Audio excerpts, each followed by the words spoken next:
Ladies and gentlemen, the season begins in just mere moments. And we are, believe it or not really talking about the first two games because, let's be honest, I think we got a pretty good idea of what these first two games are going to look like from a fantasy perspective. But instead, today, what we're looking at in our second episode and our last episode before actual basketball games are underway is what are the biggest pieces of injury news leading up to the start of the season and what actionable items can we do with that news? Welcome, foolish mortals. That's how the Haunted Mansion starts in Disneyland. Welcome, friends and confidants, to Old Man Squad Fantasy Basketball. I am Dan Bespris. You can find me on social at Dan Bespris. That's the easiest place. And we're going to be using the crap out of Twitter, so definitely do go over there. DANBESBRIS. If you're watching, please like, comment. However you're taking in this stuff, make sure to hit that subscribe button, and we can get this party started. Basketball fans, it's that time of year again. I can do this. The NBA is back from opening tip-off to buzzer beaters. BetOnline has you covered with the best odds, biggest promotions, and live in-game betting on all your favorite teams. This season, every game matters. BetOnline has every stat, matchup breakdown, and live odds to bet on during the game. And it's not just the NBA. BetOnline has odds on everything from football to baseball. World Series starts in a couple of days. Hockey and political props. Head to the website today. Get in on the action with America's most trusted site for online wagering, BetOnline. The game starts here. Let's talk injuries and what the crap we're going to do about them. Many of them we've known about, but let's just sort of get it down on paper what we're doing about it. What are the most important injury notes and who stands to benefit and to what degree? We'll start at the top. Joel Embiid with a pre-rank of 12 coming into the season. His expected return is about 1 week. It was announced this morning that he is responding well to his personalized ramp-up program. He will not, like Paul George, who we'll get into momentarily here, not play in the season opener for Philadelphia, but they're hoping that they can get Embiid back in around 1 week, give or take. This is all estimates. Obviously, if you drafted Embiid, you knew that there would be a thing. I ended up arguing with some people on Twitter and mostly about, and I think I'd mentioned it on the show with Alex this morning. The question they kept asking me was like, Dan, why are you happy to hear reports that Embiid is doing well leading up to the season? We hadn't heard anything otherwise. I'm like, look, if a dude skips a preseason, that means he ain't entirely right. And dude did not look right during the Olympics. I don't think he wanted to miss them. He was playing through stuff, but he didn't look, that was not Embiid's normal speed on a basketball court. So they're trying to get him ramped up now. It's taking a little longer, but if he's back in a week, then everything will be fine. If you got him in the second round, you'll be okay. The main thing to take away from this, of course, is that Andre Drummond, who we knew was going to be a guy that got some number of fill-in starts when news came out that Embiid wasn't playing in any back-to-backs. Now you get a few games right at the front end of Drummond where you don't even have to worry about the back-to-back. So you've got the start of the season with Drummond, which makes it an easy call in head-to-head or games cap roto. And it kind of kicks the can down the road a little bit in terms of what are you going to do with Drummond after that. When Embiid comes back, head-to-head side, you probably move on from Drummond. I mean, you can game out. It's pretty easy to look at the Sixers' schedule and just see when all of their back-to-backs are and just make a play on Drummond for those moments. But when Embiid is in there, he's going to play 30-plus minutes a ball game. Drummond in 17 minutes a game is not going to be enough for 12-team value. So you've got this kind of in-between happening there where in a games cap league, you could sit on Drummond and just deploy him on days when Embiid isn't in. That works. There are enough roster slots in an 82 games cap Yahoo public prize league where you can pull that off. Head-to-head, I don't know that you can hang on to him all season long. Next name on the board is Paul George, who has a pre-rank of number 31 and was also ruled out for opening night, although they've been a bit more nebulous on George's expected return. They called it a bone bruise, which, like, it's one of those things when you're just getting into sports, you hear bone bruise and you're like, oh, bruise, that doesn't sound that bad. Bone bruises are rough. They're like legit painful injuries that linger for a long time. So I don't know when the hell we're going to see Paul George back. Hyperextensions tend to be multiple week kind of things, and that's what it looked like happened there. So I would assume he's out for at least 1 week, maybe 2, maybe more. Maybe I should have put week to week on expected return, although it's possible he just shows up out of the blue. My expectation, though, and yours should be as well, and this actually takes us down a little bit of a tangential road here. When you're dealing with player injuries, set your expectations on the low side. That is to say, assume the worst, be happy when something better happens. I think you should assume that Paul George is out at least 2 weeks and then be pleasantly surprised if he comes back in the next 5-ish games. That's the way I would deal with it. In terms of guys you're going to want to play while he's out, that's Kelly Oubre Jr. They don't have Tobias Harris on that team anymore. They brought in Paul George to take all of that and then some, and so now he's down. Think of it like last year. What did Kelly Oubre look like when Embiid was out? Well, what would he have looked at if you took Embiid out and then also removed Tobias Harris for some of those games? That'd be plenty for Oubre to do. And so he's a play, I think, in all formats, as long as Paul George's and Embiid are out together. When, honestly, it's funny, like, when Embiid comes back, he might ruin both Drummond and Oubre. But right now, as long as you've got both Embiid and Paul George on the shelf, you've got to roll Oubre Jr., and then just kind of cross the bridge of what to do next when you get there. In Roto, you could wait and see what happens. Let's say Embiid comes back first. Bench Oubre for a game, see what his role looks like, and then make your call from there. Head-to-head, I mean, you play him. You're not going to drop him that moment. But if it looks bad, then you can drop him after that.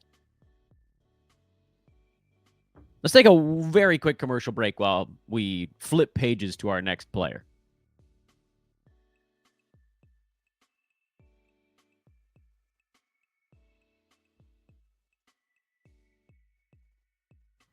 Just got a picture of my kid walking home with his best buddy from school with their arms around each other, and it's just too freaking adorable. That was my excuse for taking a commercial break. Next name on the list, Jaren Jackson Jr., pre-ranked 36. We got word yesterday that he was not going to make Memphis's first game of the year, which was still a couple days away. And there's no mathematical formula to this, but typically if a player gets ruled out multiple days in advance, it means they're not that close to coming back. I don't think JJJ is that ultra far away. We're not talking about a month or anything, but 2 days out to get ruled out for the opener, that feels like a lot. And maybe it's because, maybe he's getting close, but he doesn't have a ramp up under his belt. So maybe that's why it was easier for them to rule him out a little early. Regardless, even if he was close and needed a ramp up, you're still talking about, one would assume, multiple basketball games. So I would say assume JJJ is out at least a week. Bank on something more like a week and a half, 2 weeks, something like that, and deal with it as you see fit.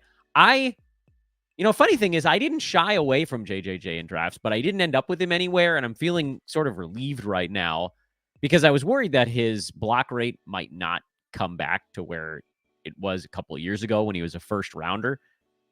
And now I'm thinking, geez, if this guy's out for a couple of weeks to start the year, what if that's just the start of kind of one of those messy seasons? A fallout from this, there isn't really anyone you'd use against the games cap because Jaren Jackson is out. I think Zach Edey probably gets the bump, but he was already somebody people were starting anyway. And the schedule stream, because Memphis actually has a great schedule, specifically starting on Friday. They go 5 games in 7 nights. Santi Aldama would be the guy you could just sort of drop in and say, you know what, I don't think he's going to be very good, but if he's going to play 5 times in 7 days, you can be awful, and that's still worthwhile on the head-to-head side. Kawhi Leonard, pre-ranked 48th. His expected return is multiple weeks. We don't know the exact length of it. We just know that he's out indefinitely, which could be a week. It could be 5 weeks. I would assume it's somewhere around a month. That's what I'm banking on in my brain grapes. And so I make my decisions based on what do I think I'm going to get out of about 15 games of someone else. To that end, Norman Powell is the priority guy. And I've gotten into a couple of little, I don't want to say arguments, because I don't think folks are trying to argue with me on Twitter. I just think that people like to talk about fantasy sports.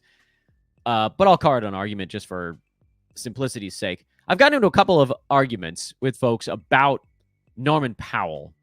They are, and it's funny that, like, I have him as an ad here, and I drafted him in a number of leagues, actually. I'm looking at how many cash leagues do I have? I have like 10 Yahoo cash leagues, and I think I have Norman Powell in 4 of them. So I have a fair number of norms on my teams, despite the fact that I actually don't think Powell is going to be fantasy useful once Kawhi Leonard comes back. And I know that kind of puts me at odds with a lot of folks. I just, like, the key is he's going to need like 13 shots to be fantasy relevant.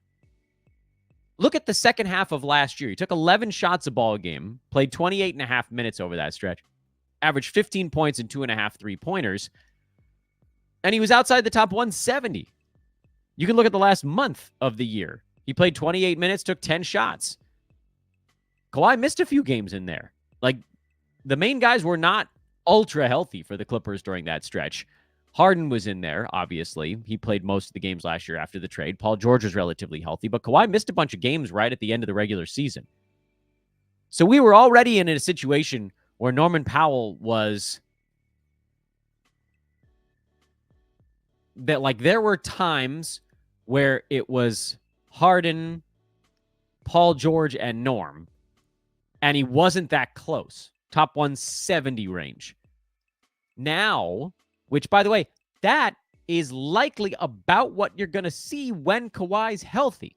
It'll just be Kawhi instead of Paul George. When the stars are healthy, Norman Powell's the third option. When Kawhi was out last year and Norm was the third option, he still was not a fantasy player. It wasn't as bad as the top 175, but he was still like 140, 150 range.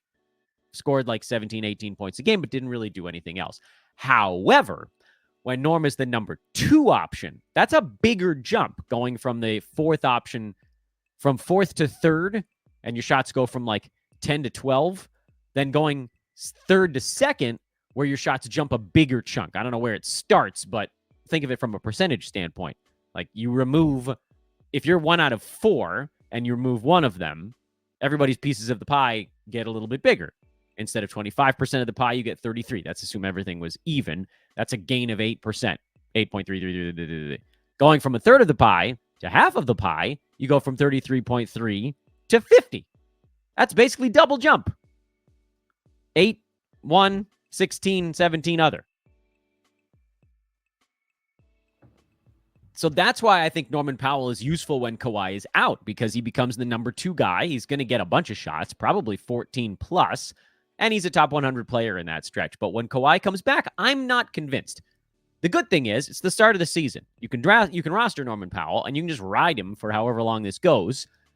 And when Kawhi comes back, you can see what happens. You don't have to drop him immediately. Roto, you could go plug and play mode, because you know Kawhi ain't playing every game even after he comes back. On the flip side, there are some streamers that I think we can all agree will not be useful when the team is healthy. We're not going to argue about it. Kevin Porter Jr., Derek Jones Jr., Terrence Mann are the 3 that come to mind on the Clippers. These guys are all probably head-to-head level plays when the Clippers have a good schedule, which I don't think they, from remembering right, I don't think they do to start the year. And then those guys will likely be once the team is back to full strength. Isaiah Hartenstein, pre-ranked 70th. Expected return is about 1 month. There is no 12-team ad. I don't think that there's not going to be someone who slots in to play his center minutes. It's going to be Chet Holmgren sliding up to play center, everybody moving up a slot, and Alex Caruso most likely getting the biggest bump, but he was a guy that was rostered anyway. These other guys will be in there, Jang will be in there, and Joe will be in there, and blah, blah, blah, blah, blah, blah, blah. It doesn't matter. Hartenstein leaves behind, 25, 26, 27, something like that, minutes that get redistributed almost evenly among the crowd.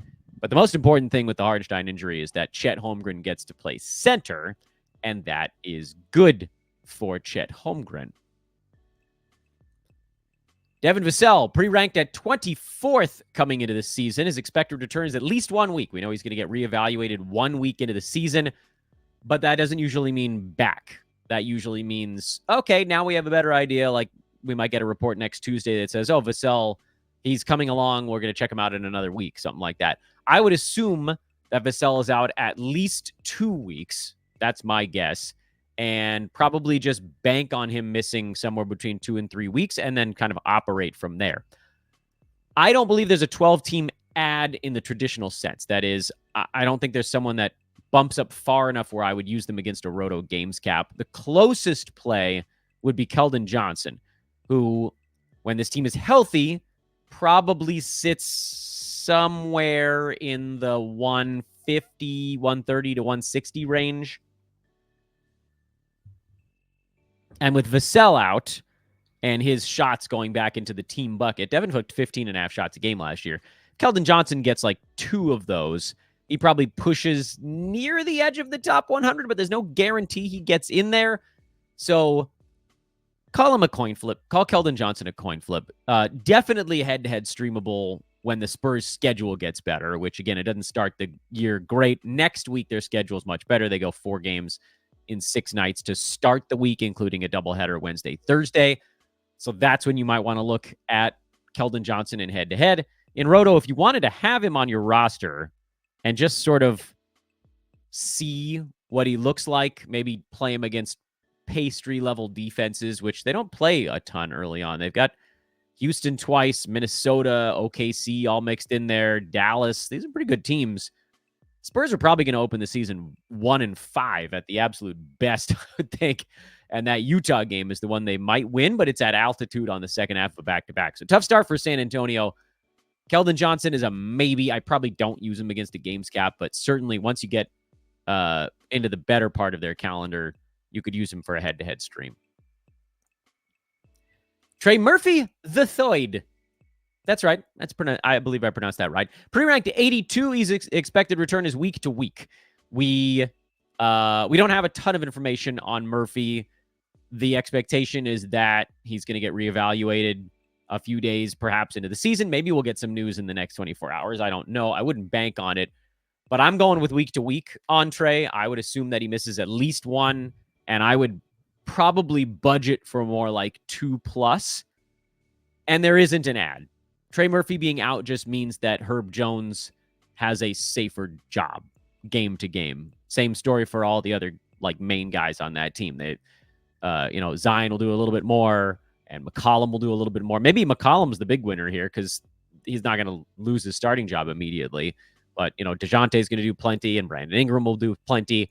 When Trey Murphy comes back, all of those guys are going to lose a little chunk of their pie. But there isn't some guy who's just going to come in and do all of what Trey Murphy was doing. It's going to get split up. So no ads, really, and also no real streamers. At least no obvious ones that I would take a shot on before I see them play a game. Mark Williams, who's pre-ranked 86, but he obviously got drafted way later than that because he also is dealing with an injury. His is a tendon deal, a injury. That's what the name of the show is, Dan. He's also week to week. He got out of his walking boot about a week ago, but we didn't hear of any particularly good thing out of Charlotte. And the Hornets, by and large, are a kind of a clandestine injury news organization. They trade in secrets. I'm going to assume that Mark Williams is out at least 2 weeks into the regular season. I would not bank on him coming back any sooner than that. And then I think, honestly, we should just hope that he plays by the middle of November. And if he does, then you just kind of roll with it. There is no 12-team ad because we saw this last year. Nick Richards was the guy we all raced out and picked up, and then Nick Richards played frickin' 60 games as a starter and was a top 130 level fantasy guy in that run. He averaged 10 points, 8 boards, and a block on good field goal percent with not much else. He's not a big shot blocker. Rebounding is decent. Field goal percent is decent. That's about all you get out of him. If you're looking for specialist appeal, if your team is particularly awful at some of that stuff, at least he's not a terrible free throw shooter. So maybe, like, if your team is super set in three-pointers and guard stats, you could make an argument for Richards being borderline useful, but I personally think he's just too boring. I know that you guys associate me with drafting boring players. He's too boring, even for me. There's absolutely no upside with Nick Richards. And I don't mean for this episode to be like the clown on Nick Richards thing, because typically when a center goes down, there's someone ready to take that job.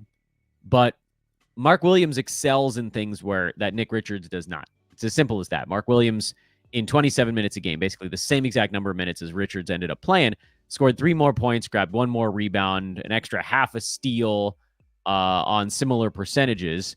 And that's the difference between, 130th ranked player and the 60th ranked player is points. Actually, I guess it's more like 2 extra rebounds. I think Mark Williams might have had more assists too, although not by much. Yeah, I mean a little bit more, like half an assist better. 65% for Williams, Richards 69%. Yeah, I mean the field goal percent positive was fairly similar. Anyway, too boring. Let's keep going. Khris Middleton at 102. I think we only have 3 names left. This won't be the world's longest episode because why stretch it out if it doesn't need to be? Middleton is not in there for the season opener. I mean, this was something that we absolutely positively knew was coming as telegraphed from 1,000 miles away. Dude had like, what is it now? Bilateral ankle surgery, and then there was a hope that he might play. Nah.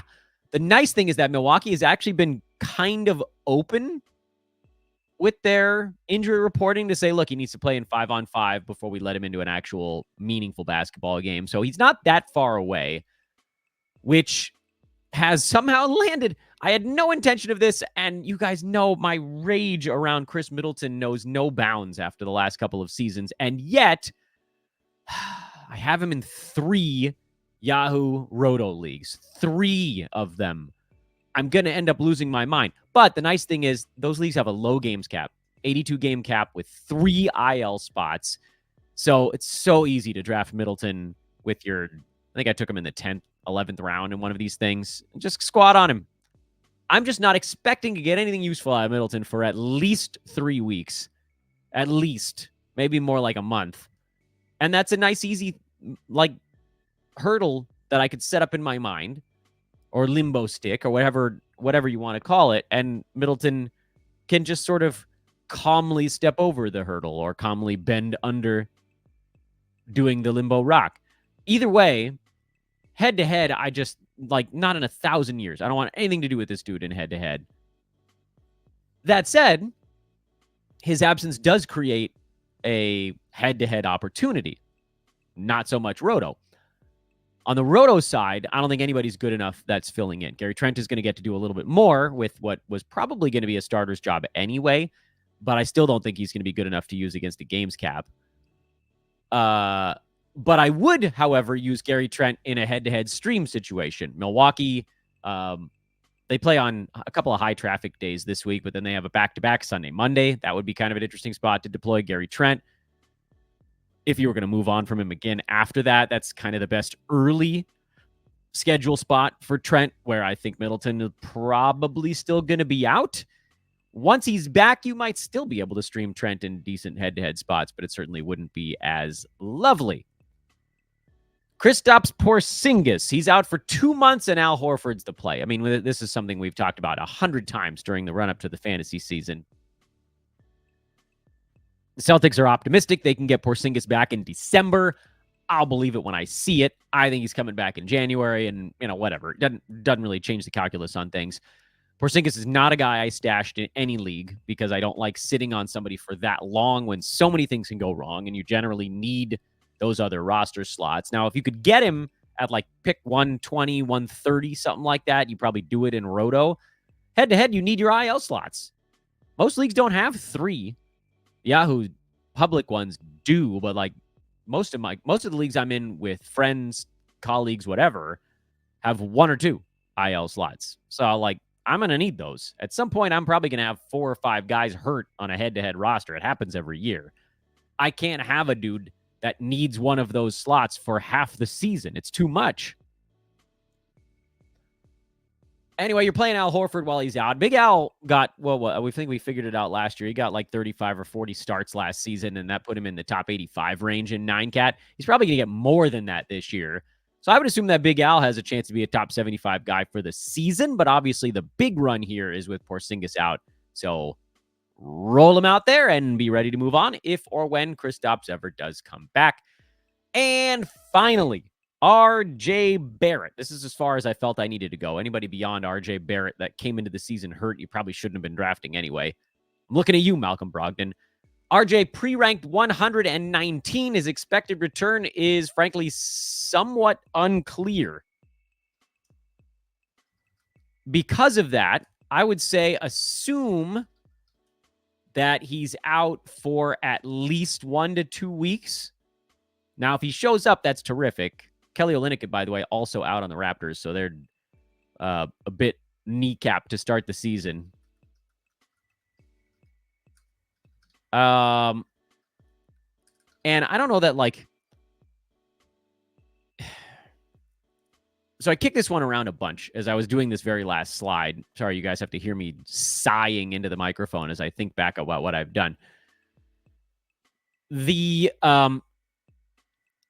decision I was trying to make was whether or not I felt Grady Dick should be considered a head-to-head streamer or a Roto Games capper.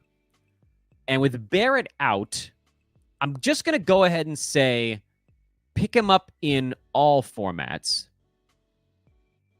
because I tend to lean too conservative in situations like this, and then I end up missing out. If you have better options out there, that's totally fine. I'm not going to say go make a big move to get Grady Dick. I don't think that's a wise decision. I don't think he's going to be that amazing, especially once the team is fully healthy. Toronto does have 3 games this week, but they're on the 3 heaviest traffic days, so I don't know that you're actually going to get to use them much. Starting on Friday, they play 6 games in 9 nights. And if RJ Barrett misses all 6 of those games, you've got to assume that over those 9 days, Grady Dick would post value on the head-to-head side. So I'd say definitely run Grady Dick out there in head-to-head, as long as the Raptors have a relatively heavy schedule. They play, 7 games between tomorrow, Wednesday, and Friday of the following week. Okay, so 7 games over 11 days. That's a pretty heavy number of games. You could play them the whole way through. And then for Roto, Cleveland's a good defense. Maybe that's not the best example. Philly, without their main guys, that defense probably not going to be as good. See what it looks like with Pirtle, Scotty Barnes, Emmanuel Quickley kind of taking, mostly Quickley and Barnes, frankly, taking the lion's share of stuff. But then it feels like Grady Dick is probably going to get the 3rd most shots on the Raptors while Barrett's out. And we just talked about it. Like, he would have been the 4th option, goes up to 3rd. That's a decent chunk. Going up to 2nd would be the real big thing, but I don't think we're getting there anytime soon. I mean, hope not for the Raptors. I think they'd like to have their guys at some point this year. So, do I think Grady Dick can be top 100 with RJ Barrett out? Coin flip it. And it kind of feels like 100 range is almost the best case scenario. So, Roto, fine. See how it goes. We probably have a week or 2 to explore. Head-to-head, yes, is the vote on that one for a schedule-level stream. And those are your big injuries heading into the season. I hope this was in some way helpful. Tomorrow, and I mentioned this on the earlier show today, that I wanted to take a second to talk about how we're going to do things on this podcast going forward. So tomorrow morning, the first show we put out is going to be a recap of the 2 games from tonight, Tuesday night. That likely won't take very long. We'll kind of deep dive it a little bit because we only have 4 games to look at, or 4 teams to look at. And then this is where things will maybe change a little bit. So because the season starts with a very small card, as it always does, we can also spend some time in tomorrow morning show looking a little bit at what's coming up tomorrow night. That's a 10-game Wednesday. What are we watching for from all of the teams in the NBA? After a week or so of that type of format, I don't think it's as helpful to say, oh, here's some stuff we're watching for, because it becomes extremely repetitive. And I frankly start to get bored of saying it. Like, there's only so many times that I can go into a week. I'm trying to think back to last year, get a good example out of the recesses of my brain, and I'm failing to do it. But what's the thing we're going to be looking for Wednesday? If I look at the schedule right now, I don't know. Like, talk about the Houston Rockets. Okay, Houston Rockets, something we're watching for on Wednesday is, what do the minutes look like for Amen Thompson, Tari Eason, Reed Shepherd, and Cam Whitmore? Okay. 2nd game Houston plays, are we going to have the same exact things to watch for? By game 6, I don't really want to say that anymore. I'm human. There's only so many times I can say the same thing about the same team. Now, if there's delta there, if something changes, that's when we kind of dig into that a little bit more. Likely situation is that the season goes, the recap part of the podcast will start to take up the bulk of that morning show time. We'll do some quick look ahead stuff. Make no mistake, that's going to be blended in there. But it's a lot of, the full season side is going to be the bulk of it. I also want to talk a little bit about streaming during those morning shows. I want to try to mush as much of this together as I can, while hopefully keeping those shows under an hour long, because they do get a little bit long as you start to think about, you talk about schedules, who you pick up, who you drop, who makes more sense as a head-to-head volume type of stream, who makes sense as what we've called a burger board stream, which are the guys that I think are going to be top 100 or better, filling in for like a short or medium-term injury. There's a lot of that stuff that I want to roll into it, which then will allow us, when we do a second show on some days of the week, not every day, that's not going to last all season long like we did during the draft season, to do, a buy low show, a sell high show, a mailbag show. Crap, I wrote all these things down. Now I can't remember where I wrote them down. Hold on, everybody. Dan can find them. Elevator music, stash type guys. I want to do a show on that focuses on Yahoo's trends, basically, like who is everybody else adding and dropping, and how do I feel about that? I want to have time to talk to dynasty guys as we work through the year. Lawson, Rhett Bauer, Noah Rubin, etc., so on and so forth. There's just a lot of other ideas that I want to try to wedge in there. We'll have our weekly preview shows. We'll have our Friday big weekend review type stuff. So what I'm going to try to do this year is mash a lot of content into those morning episodes. That's the stuff you want to set your clock for. We'll get shorts out all throughout the day and all throughout the evening on guys that I think you should be picking up. That's the stuff you want to go fast. And that's a big reason to follow over on Twitter, @Dan_Besbris, because that's the fastest way to get the immediate, if you're in a league that's first come, first served to the waiver wire, you must be on social media. If you're in more of a fab type league, maybe you can wait for the podcast. In a perfect world, you do both. I will also mention that if you're a big fan of everything I'm doing, and you guys have been helping out so much with the growth, subscribing to the Apple or Spotify side and just downloading that pod, those advertisements actually pay Old Man Squad more than the stuff on YouTube. So just a way to sort of throw an extra coin or two in the piggy bank as we continue to try to grow this bad boy. Thank you so much for watching, for listening, all that good stuff. That's what's coming up. The season begins shortly, like 2 hours from now. It's amazing. This show, luckily, my hope at least, was that this show would have shelf life of longer than 1 day. So that's why I did it like this. And that's why we're going to have sort of the nightly show that covers the games that just happened. And we'll also have a show that has a little bit longer shelf life, multiple days a week as we go. I'm @Dan_Besbris on social, @Old Man Squad. That one will follow you back, by the way. And I caught up finally. It's followed everybody back now. I did it. I win. Like, rate, subscribe, comment, all that good stuff. And I will talk to all of you very, very soon. See you along for now. Let's go basketball.